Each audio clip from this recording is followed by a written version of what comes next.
کے لیے فعل کو بھی حذف کر دیا. سر عبارت تھی اتقوا اللہ، اتقوا اللہ. اتقوا کا جملہ یہ فعل حذف کر کے بتایا کہ صحابہ کی عظمت اور عزت کا تحفظ اتنا مقصود ہے، اتنا جلدی مطلوب ہے کہ درمیان میں اتنی دیر بھی نہ ہو. اتقوا کو بھی درمیان سے ہٹا دیا.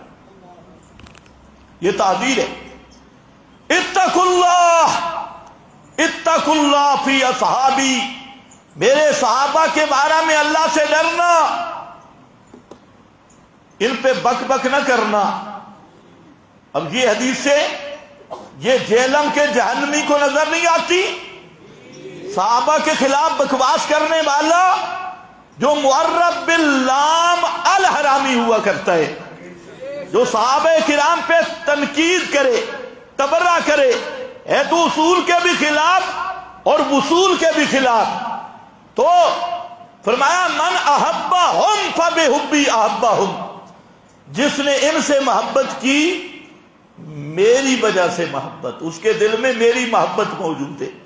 گویا پیغمبر نے صحابہ سے محبت کرنا دلیل بیان کیا کہ اس کے دل میں میری محبت ہے، میری محبت کی وجہ سے صحابہ سے پیار کرتا ہے.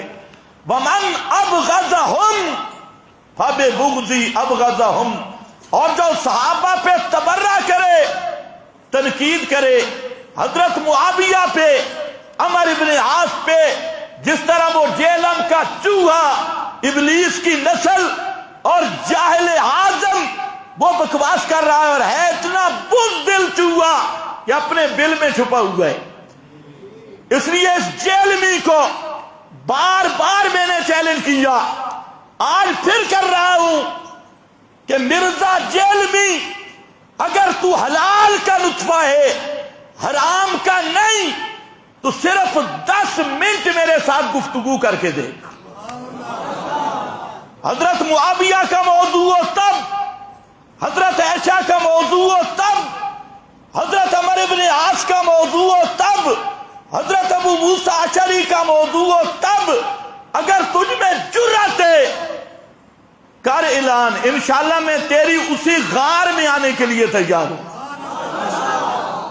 اپنی غار میں بیٹھ کے کر حضرت معاویہ پہ بات، میں دیکھوں تجھے کہ تو کس نمبر کا بے ایمان ہے. اور جب تیرا نسب ہی ثابت نہیں اور جاہل اتنا ہے، اتنا جاہل ہے کہ تجھے دول لینے عربی عبارت پڑھنی نہیں آتی، اور تبصرہ ایسے کرتا ہے کہ یہ کوئی امام ابو حنیفہ کی مجلس میں رہا ہے، امام شافعی کی مجلس میں رہا ہے، اور آگے ہوتے ہیں بالکل پینٹ پتلون والی کمپنی، ویسا ہے مرزا صاحب. اس مرزا صاحب کو 10 منٹ کے لیے تو نکالو نا، ذرا نقاب اتارے اور میں دیکھوں، اور موضوع تیری پسند کا، حضرت معاویہ کے موضوع پہ گفتگو کر، حضرت ابو موسیٰ اشعری، عمر ابن عاص تو منتخب کر لے. لیکن یاد رکھو یہ مرزا زہر کا پیالہ نہیں، یہ زہر کا پورا ڈرم پی جائے گا، لیکن کبھی آمنے سامنے بیٹھنے کی یہ ہمت نہیں کرے گا. اور انشاءاللہ اب ہم اس کا علاج بھی کرنے والے ہیں. آمنے سامنے نہ بھی بیٹھ تو پھر میڈیا تو ہے ہی ہے نا، انشاءاللہ تیری اب ہڈیوں سے بھی درد نکلے گا. آج تک تجھے جواب دیا ہی کسی نے نہیں. ادھر ادھر کے اردو کے خطیب، اردو کے مولوی، تو نے کیا سمجھا؟ انشاءاللہ تیری ہڈیاں نہ درد کریں تو پھر کہنا.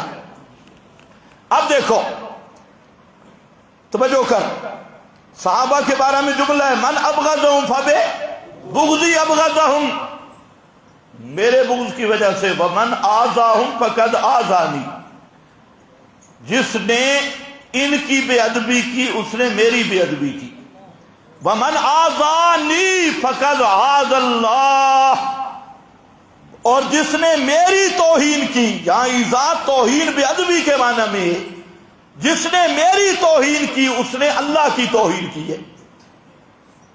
اور یہی جملے وہاں کہے، فرمایا اذکرکم اللہ فی اہل بیتی، اذکرکم اللہ فی اہل بیتی، لوگوں میری بیویاں، میری اولاد، اس کے بارے میں اللہ سے ڈرنا، میرے اہل بیت کے بارے میں اللہ سے ڈرنا، ان کی توہین نہ کرنا، ان کے حقوق کو ضائع نہ کرنا، یہ ہے پیغمبر کی وصیت، اذکرکم اللہ۔ اور یہ بیان اس لیے نہیں کرتا کہ یہی وصیت صحابہ کے بارے میں، یہی وصیت ازواج مطہرات کے بارے میں،